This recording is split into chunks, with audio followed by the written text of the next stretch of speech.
kasama ko si Ma'am Celine Anggaluan in Zapatos. Yeah. We're going to talk about mental health. Yes.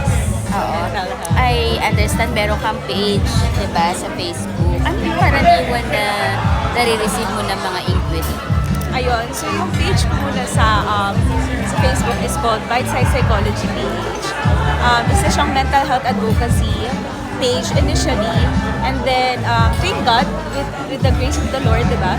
May mga nag-inquire and also focus nga more on mental health, counseling, anything that's under the umbrella of mental health basically and psychological services. So, ano yung pinaka-common na inilalapit sa'yo, ma'am, na problema? Pansin ko recently, more on depression and anxiety talaga. Regarding trabaho? Sa anything under the sun eh. Basta ang napansin kong common na scenario is yung mga kabataan na nag-inquire. As in talaga mga from Edad nila, ma'am? mostly are teens. 13, 14? Love life ba to? Hindi. Actually, Cyberbullying? hindi din eh. Parang more on the lack of motivation to actually live. Live life. Live Oo, talaga. kasi sa study, medyo dumarami nga yung suicidal tendencies. Pero ang common na reason is cyberbullying eh. Pero sila, wala naman silang na-cite na reason.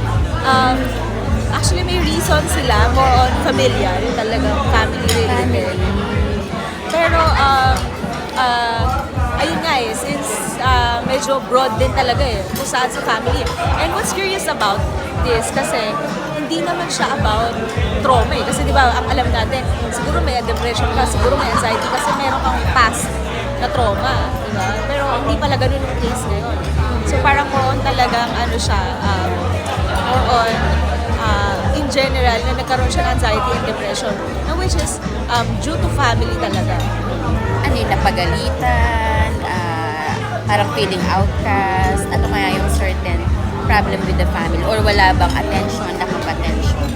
Pansin ko communication, kaya bet na bet kita, ma'am. Oo, More on kulang communication sa talaga siya. communication. And also, not clear communication. Not clear communication. Oo, minsan ako nga nasa communication, pero yun din ang problem ko eh. Yung conflict Wala minsan. talaga.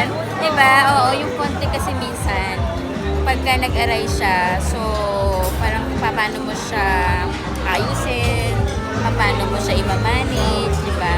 So I think sa kabataan ngayon, yun yung pinaka-ano nila, especially kapag teens, parang hindi pa nila alam kung paano i-handle. At saka, siguro sa family, dapat nga kasi open ka.